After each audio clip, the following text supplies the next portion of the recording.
ناظرین گرامی، اس وقت ہم بغداد شہر میں موجود ہیں۔ بغداد ایک تاریخی شہر ہے اور یہ علاقہ اس وقت جہاں ہم موجود ہیں، یہ علاقہ محلہ باب الشیخ کہلاتا ہے، اور یہ محلہ باب الشیخ اس لیے کہلاتا ہے کیونکہ یہاں پر حضرت شیخ عبد القادر جیلانی رحمۃ اللہ علیہ کا مزار واقع ہے۔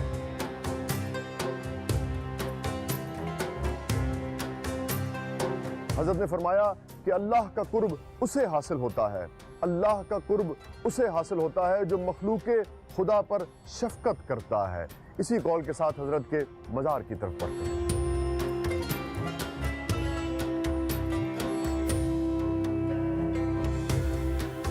ناظرین گرامی، جو بیرونی دروازہ ہے حضرت کے مزار کا، یہ اس کا پہلا برآمدہ ہے، اور آپ دیکھ سکتے ہیں کہ خدام یہاں اس وقت صفائی پر مامور ہیں اور کثرت سے مزار کی صفائی کی جاتی ہے، چونکہ زائرین کی آمد و رفت کا سلسلہ جاری رہتا ہے۔ اور آپ دیکھیے کہ حضرت نے فرمایا کہ خدمت کرو تو تم مخدوم بن جاؤ گے۔ ہمارے ہاں مخدوم بننا چاہتے ہیں، مگر حضرت کے اس قول پر عمل کرتے ہوئے خدمت کا جو عمل ہے اس پر سے جسے سمجھیے کہ آپ ہماری اس طرح سے نظر نہیں ہوتی ہے، مگر یہاں دیکھیے کہ لوگ کس طرح سے زائرین کی خدمت پر مامور ہیں۔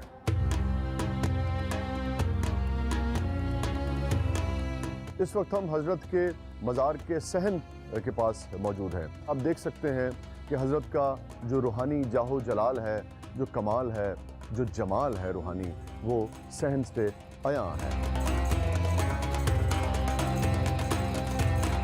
یہ ایک وسیع و عریض صحن ہے، اور میرے عقب میں، صحن کے بھی عقب میں جو بلڈنگ آپ کو نظر آ رہی ہے، یہ بنیادی طور پر وہ جگہ ہے جہاں پہ حضرت شیخ عبد القادر جیلانی رحمۃ اللہ علیہ مدفون ہے۔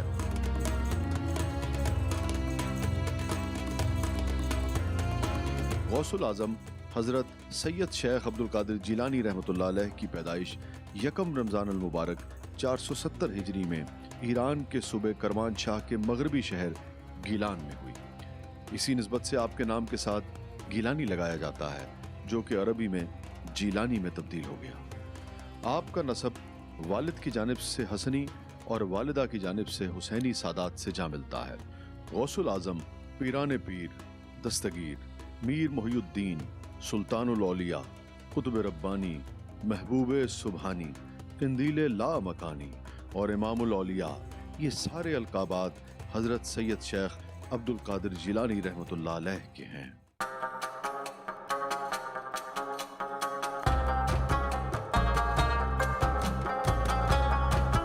ناظرین گرامی، مختلف صوفیاء کی کرامات کا اکثر ذکر ہوتا ہے، اکثر تذکرہ ہوتا ہے۔ میرے نزدیک صوفیاء کی جو سب سے بڑی کرامت ہے وہ ان کا عالم صوفی باعمل ہونا ہے۔ یہ جو عمل ہے، اسی کرامت سے تبدیلی کا شگوفہ جو ہے وہ پھوٹتا ہے۔ ایک واقعہ آپ کے ساتھ شیئر کرتا ہوں۔ ایک نوجوان جو حصول علم کے لیے بغداد جانا چاہتے تھے، انہوں نے اپنی والدہ سے اجازت مانگی۔ اجازت کے بعد والدہ نے انہیں 40 دینار ان کے کرتے کی اندرونی جیب میں سی دیے۔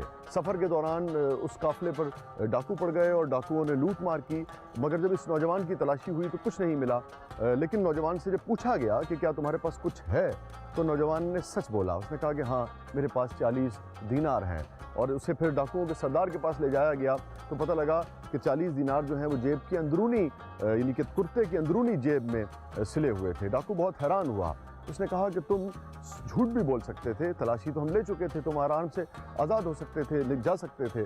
جس پر نوجوان نے کہا کہ میری ماں نے مجھ سے کہا تھا کہ ہمیشہ سچ بولنا، چاہے کیسی ہی حالت، کیسی ہی کیفیت، کیسی ہی مشکل، کیسی ہی صورتحال کیوں نہ ہو۔ ڈاکوؤں کا سردار حیران پریشان رہ گیا، اور اس نے سوچا کہ جو باری تعالیٰ جس سے میں نے ایک عہد کیا تھا، میں اس سے اپنا عہد توڑتے ہوئے اور میں جھوٹ بولتا ہوں، اور یہ نوجوان صرف اپنی ماں کے ساتھ جو عہد کیا ہوا ہے اس کے مطابق اس کی پیروی کرتے ہوئے اس نے نقصان برداشت کر لیا، مگر جھوٹ نہیں بولا۔ یہ نوجوان حضرت شیخ عبد القادر جیلانی رحمۃ اللہ علیہ تھے۔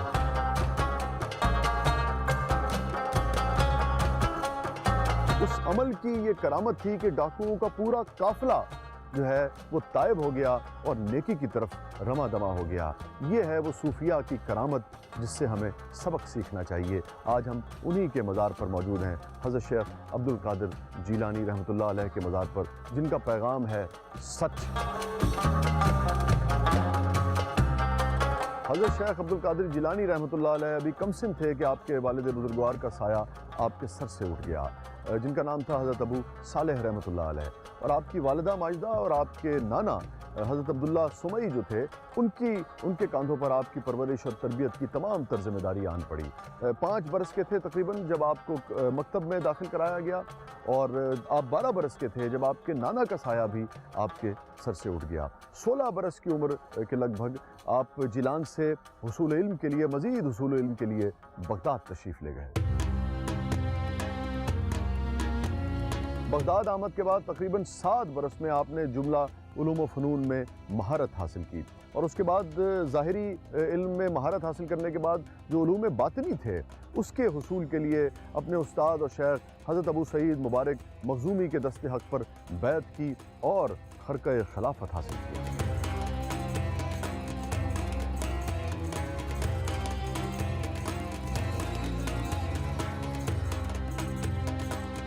ناظرین گرامی، زائرین بھی اور پوری دنیا سے معتقدین بھی، اور خاص طور پہ ہمارے وطن میں بھی ہم دیکھتے ہیں کہ بے پناہ عقیدت رکھتے ہیں ہم صوفیاء سے، بزرگوں سے، مگر ان کا جو پیغام ہے اس کو سمجھنے کی ضرورت ہے۔ اس عقیدت کا بھی سچا اظہار یہی ہے کہ جو صوفیاء کی جو تعلیمات ہے اس کو سمجھا جائے، اس پر عمل کیا جا سکے۔ اور وہ تعلیمات کیا ہیں؟ حضرت کی، شیخ عبد القادر جیلانی رحمۃ اللہ علیہ کی صوفیاء کی تعلیمات کیا ہیں؟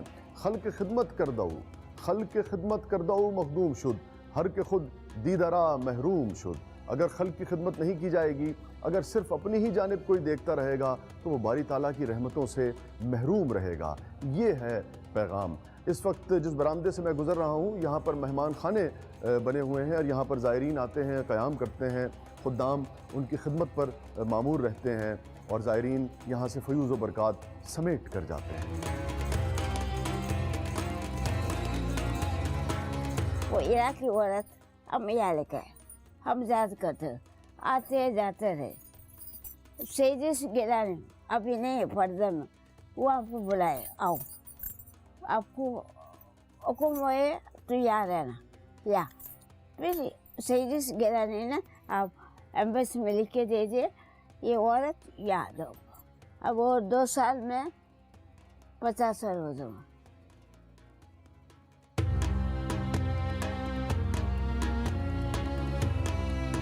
حضرت سید شیخ عبد القادر جیلانی رحمۃ اللہ علیہ غریبوں، فقیروں اور ضعیفوں سے انتہائی نرمی اور شفقت سے پیش آتے تھے۔ آپ فرمایا کرتے تھے، اگر مجھے دنیا اور دنیا کے تمام خزانے مل جائیں تو میں انہیں بھوکوں کے کھلانے اور ضرورت مندوں کی ضرورت پوری کرنے کے لیے وقف کر دوں۔ میرے نزدیک لوگوں کو کھلانے اور ان سے محبت اور خوش مزاجی سے پیش آنے سے بڑھ کر اور کوئی کام زیادہ ثواب کا باعث نہیں۔ اس وقت ہم حضرت سید عبد القادر جیلانی رحمۃ اللہ علیہ کے لنگر خانے میں موجود ہیں، جہاں آج بھی زائرین کے لیے لنگر کا انتظام ہوتا ہے، جبکہ عرس کے دنوں میں عقیدت مند مزار پر خصوصی لنگر کا اہتمام کرتے ہیں۔ اور خاص طور پہ ہمارا دل یہاں یہ دیکھ کر بہت خوش ہوا کہ بہت ہی اعلیٰ قسم کی خوراک کا انتظام کیا جاتا ہے۔ صفائی ستھرائی کا انتظام بھی یہاں بہت ہی اعلیٰ معیار کا ہے۔ ایک اور انتہائی دلچسپ اور عمدہ بات ہم نے یہ نوٹ کی کہ یہاں لنگر کی تقسیم کے دوران کسی قسم کی کوئی قید نہیں ہے۔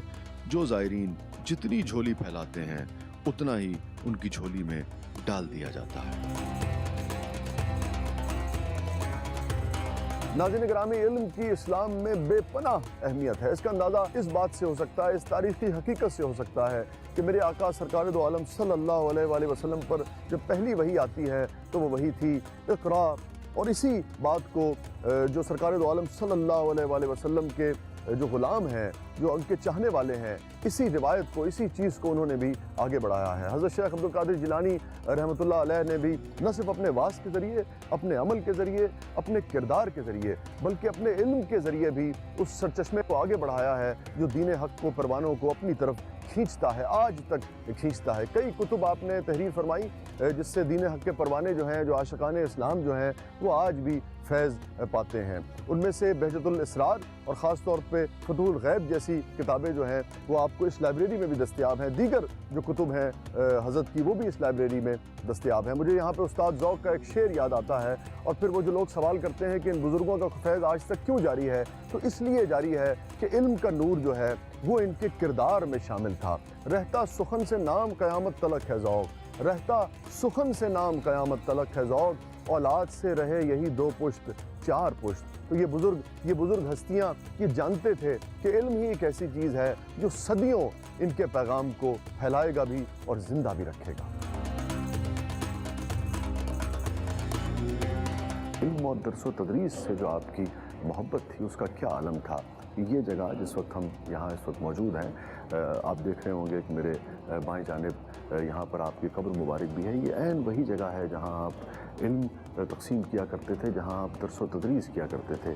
یہ آپ کا وہ مدرسہ ہے جہاں آپ کو دفن کیا گیا۔ 91 برس کی عمر میں 11 ربیع الثانی 561 ہجری میں آپ کا وصال ہوا۔ غوث الاعظم کے مقبرے پر یہ جو چاندی کی جالی ہے، یہ خاص پاکستان میں کراچی میں تیار کی گئی، اور جب یہ جالی تیار کی گئی تو ان کے عقیدت مندوں کو اس جالی کا دیدار بھی کروایا گیا۔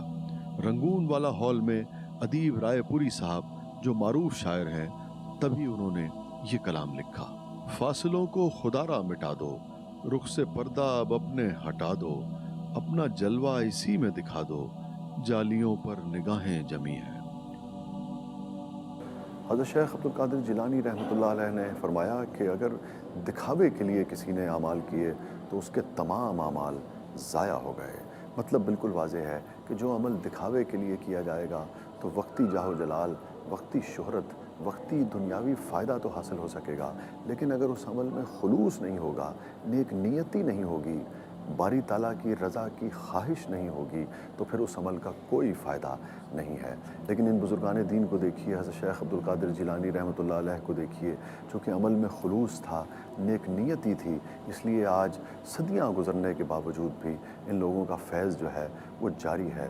زائرین لاکھوں کی تعداد میں آتے ہیں اور یہاں سے نور اور روحانیت کو اکٹھا کر کے سمیٹ کر اپنے وجود میں بھر کر یہاں سے لے جاتے ہیں۔